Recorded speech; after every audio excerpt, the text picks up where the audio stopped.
first ever UTC PR event that is held entirely by Google Hangout. So this is something that everyone has expressed a strong interest in. We as a PR committee have had a strong interest in doing this, have asked at prior sessions if people would like to join. For anyone just getting a touch for this technology and getting accustomed to it, don't worry, we're going to have this afterwards so you can watch the whole event after the fact. But we're going to appropriately talk about everything Google. And I've got two people to introduce to you in particular today. One is Sarah Freeman. She is acting as our producer. Sarah Freeman is from Domo. Thank you, Sarah. I really, really appreciate this. This is great. And then Pete Codella. Pete has a role with Alexander Printstop, and he is also very, very well versed on this. I'm so appreciative to both of them for pulling this together. But I'm going to let you, Sarah and Pete, give us the instructions on what's going to happen from here, and we can jump on in. Great. Thanks, Cheryl. Sarah, go ahead. Awesome. So thank you again for everyone for being here today. The Utah Technology Council PR Committee wanted to discuss Google tools in a format that would be convenient and useful for everyone. The committee felt that a virtual forum using Google Hangouts would be a good tool, minimize the effort required to attend, and also just maximize the utility of the event. Our presenter today, Pete Codella, has prepared a few slides that he's going to be reviewing as we discuss the 15 different Google tools for your branding efforts. Please feel free to submit questions to me during the presentation and I'll make sure we address them. You can do this on the right-hand side of the Hangout screen. Although Pete's going to be leading the discussion, it's really our hope that many of you would also chime in and share your own experiences and tools that have worked well for you. So if you'd like to participate in the Hangout and you've got a working microphone and webcam, you can message me via the Q&A app and I'll be sure to send you an invitation to join. If you do happen to lose connection with us at any time, simply refresh your screen and press play again on the Hangout screen. So with that, I will turn it over to Pete to get started. That's great. Thank you, Sarah and Cheryl and UTC for this opportunity. I think that we can have a good discussion. I hope it's interactive. Feel free to chime in through the Q&A like Sarah explained. But I do want to talk about some specific Google tools. We'll spend most of our time talking about the new Google My Business platform. But there are, as I looked at it, a dozen, 15 really good Google tools that I think as PR communications professionals we should be aware of and understand and know how to use them. In marketing terms, we are taught to fish where the fish are, right? It only makes sense. And today, the fish are using Google, about 80% of them.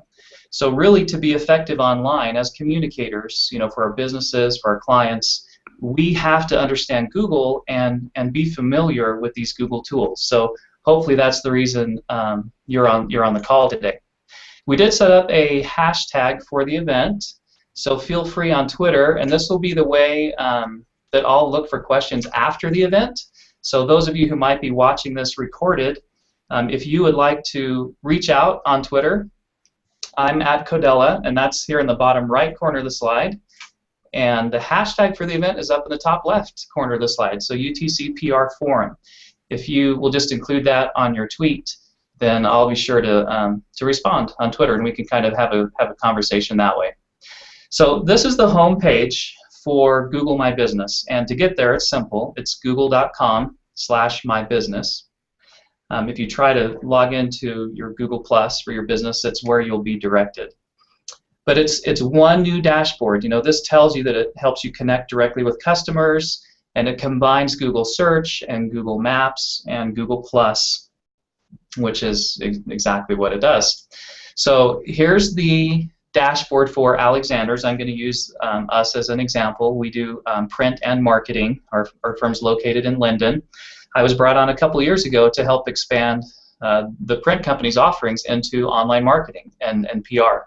And as Cheryl mentioned, I love technology and I love digital tools and communication and PR, and so all that stuff's been really fun for me over the past half a dozen years to present for Reagan Communications out of Chicago and talk about these tools to communicators really across the country.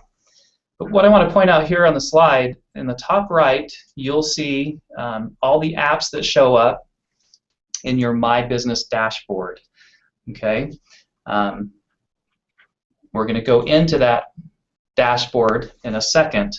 But Google Plus, I think we're familiar with that platform. We know kind of what it is. It's like Facebook, right? You can share text, photos, links, videos, share events, hangouts like this through Google Plus.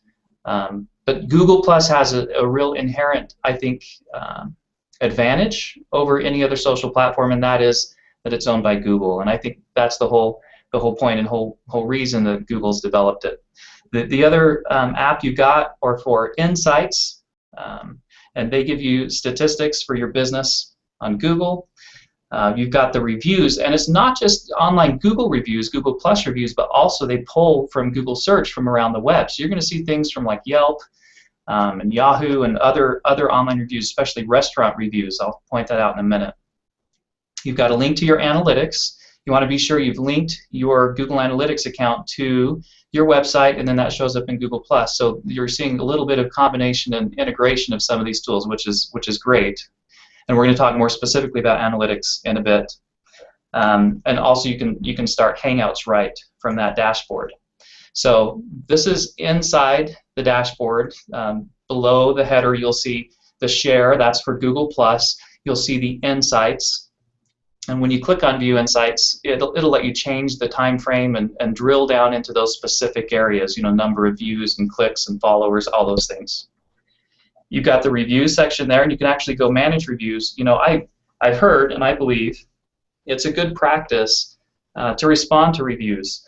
Not necessarily all the positive reviews that say you're awesome, but definitely the critical ones, at least so the public can see, hey, we're listening, we're responding, and try to resolve those things as much as possible, because reviews are having an increased influence on search results.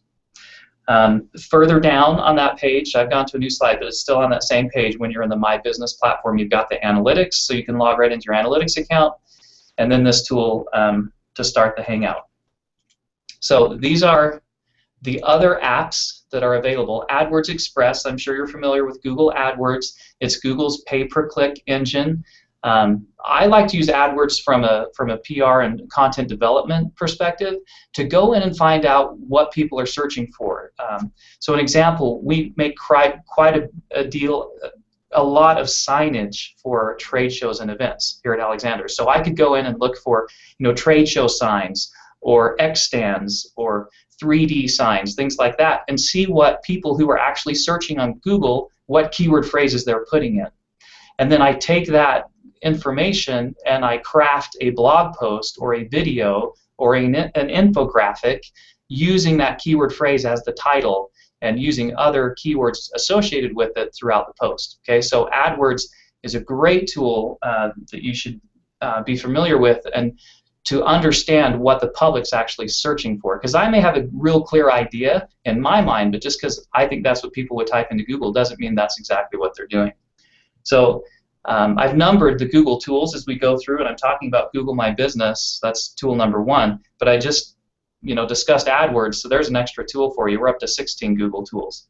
The other one here, the quick link, is to YouTube, and we're going to talk more about YouTube later. This Google My Business dashboard is available now for iOS, for iPhone, and it was, when it launched about a month ago, available on Android. Okay, so right from your phone, you can actually control and manage this business platform. So Sarah, I'm going to move on to another Google tool. I'm curious to know if anyone submitted any questions beforehand about Google My Business specifically. Okay, I'm going to move on. So the mobile versions, like I said, both for iPhone and now Android. Then Gmail. Why Gmail? Why is it a business tool? Because the Gmail account is really the foundation for your Google presence. And my recommendation is that you create a Gmail account that's for your business. Okay, it's the primary account for accessing all of these Google services.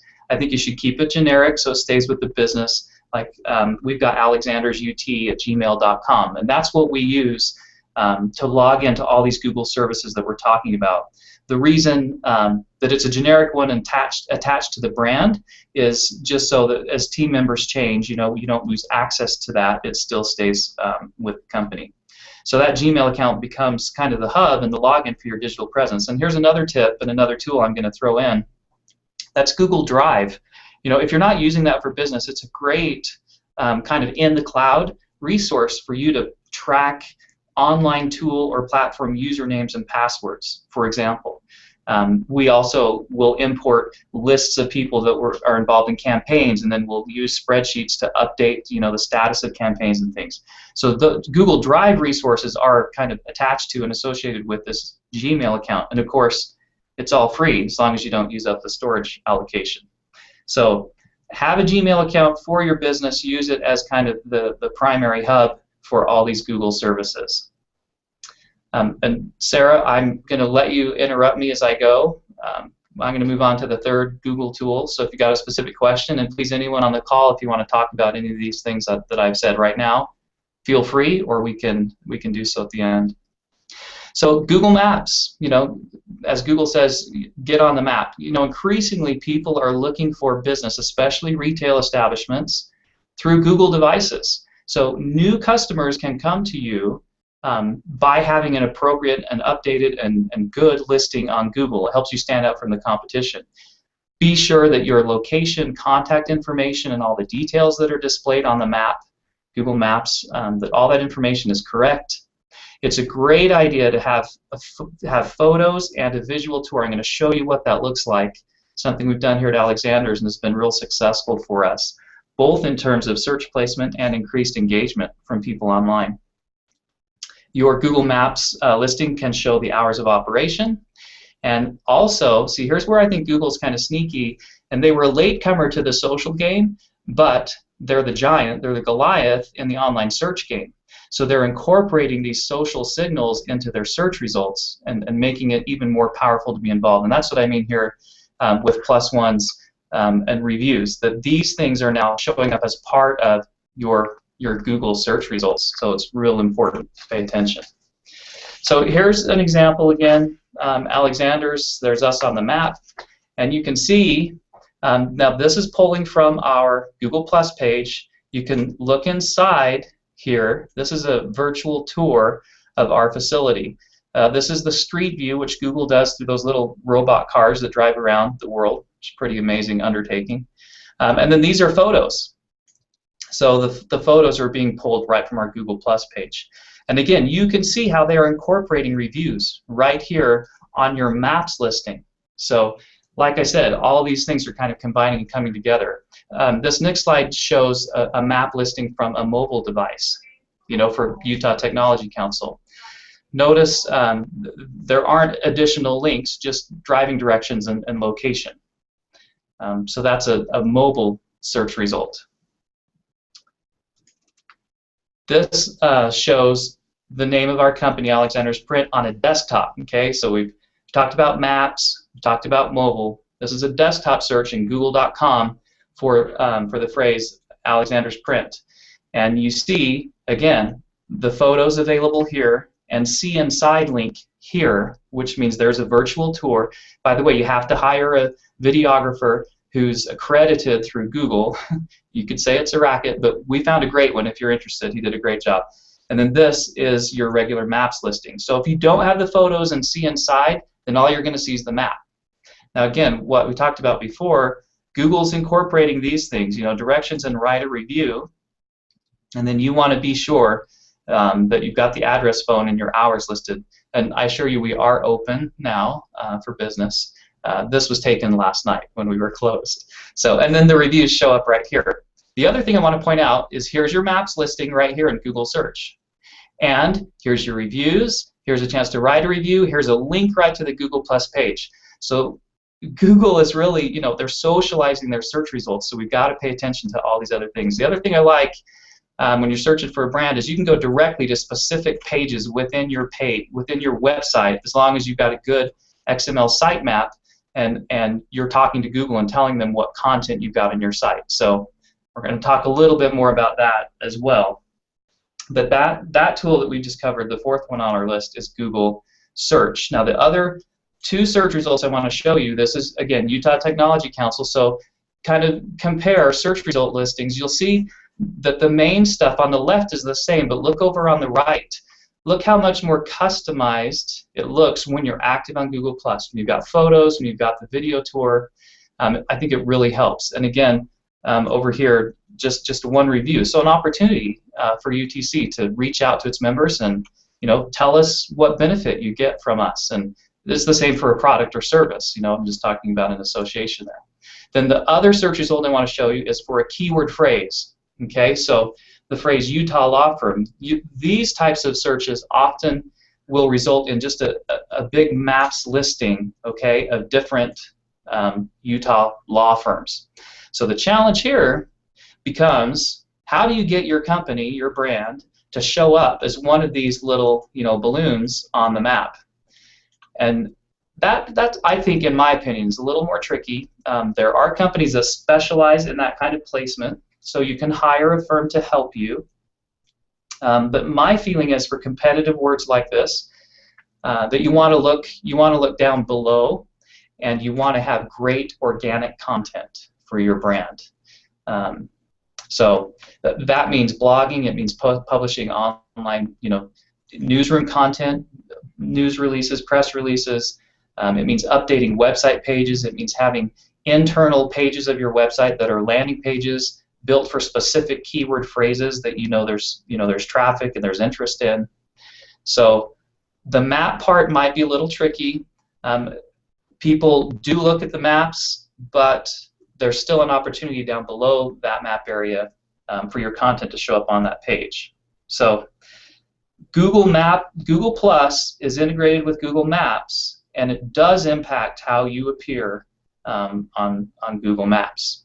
So to illustrate that just a little bit more, here are a couple examples from a Google Plus search result. This is kind of combining the tools of Google Plus and Google Maps. Okay, so this top one, you can see the Google Plus page for Chris Lindsay Design. You got a customized header. This tells you probably can't see that highlight. This tells you that the business is verified. This pencil tells you that you can post a review. Okay, but a branded, customized look and feel. Here, for the Italian florist, generic Google Map image for the business, and not nearly as much, obviously, customization. And when you compare the two, people are going to go for the top one as opposed to the bottom one. So that's coming from a local search on a desktop Google Plus page. This is Google Maps search results, okay, for those same companies. And I just want to point out, here's the street view for the design shop. Here's the street view for the florist. But the difference is these 10 photos right here are coming from Chris Lindsay Design's Google Plus page. Okay, so you still have the directions and save and phone number and contact information and hours. You still have the little balloon that tells you where it is. But again, tying into the Google Plus page, I think it's real beneficial. So I wanted to point out here, this Italian florist listing. You see this down here? Are you the business owner? If you search for your company on a Google map and you see that note, it means it's not claimed. It's not a verified business. And that's what I was pointing out here on this slide with this little shield up top, is that this is a verified business listing. Okay, so this is an opportunity for that business owner to then verify that business so that they're in control of that listing on Google. This is the same search for those two organizations, those two brands, and a mobile device. So you see, really the difference is these photos coming from Google Plus. So again, integration of Google Plus pages, photos, video, and Google Maps, kind of all playing together to help you present what your brand is, who you are online. This is an example of the Alexander's page, and I'm just highlighting here with this slide the verified shield there by the icon, and then the pencil mark at the bottom for the reviews. That's how you know if your page is connected correctly to your verified business listing. That's Google Maps with Google+. Let's move on to Google Reviews, which are accessed inside of the Google My Business dashboard. Here are some reviews, and again, I'm using examples from Alexander because they were easy for me to grab. You've got an inbox, you've got analytics. It'll list all the reviews. This shows you the ones happening on Google. Okay, so these are people with a Gmail account who've posted and said nice things about Alexander's, thankfully. And this is the other page of the review section where they're coming from around the web. And this is real interesting, I think, just for us to understand as communicators, where are people talking about us, right? We've got things happening here on insider pages, Wedding Wire, we do quite a bit of wedding announcement invitation, things like that. Yahoo, again, insider pages, Yahoo. There's some others down below. But I think it's nice of Google to include not only reviews that are happening on their own platform, but then around the web. It makes, I think, the dashboard a little more useful to us to be able to identify all those other locations where people are talking about us. So you probably know this icon, Google Analytics. We're moving on to our 7th Google tool that I wanted to talk about. I've already mentioned that you want to be sure this code is attached to your website, and that not just the IT department has access to that, but the communications, the marketing, and PR team also has access to it. Because it's important for us to understand as we develop content what's working, right? So this is just an example of a dashboard for analytics. You can see on the left, here are your menu items. You've got the different dashboard shortcuts, different events. A real-time report, analytics will show you in real time who's on your site. The audience and the demographics that it provides is, I think, quite helpful.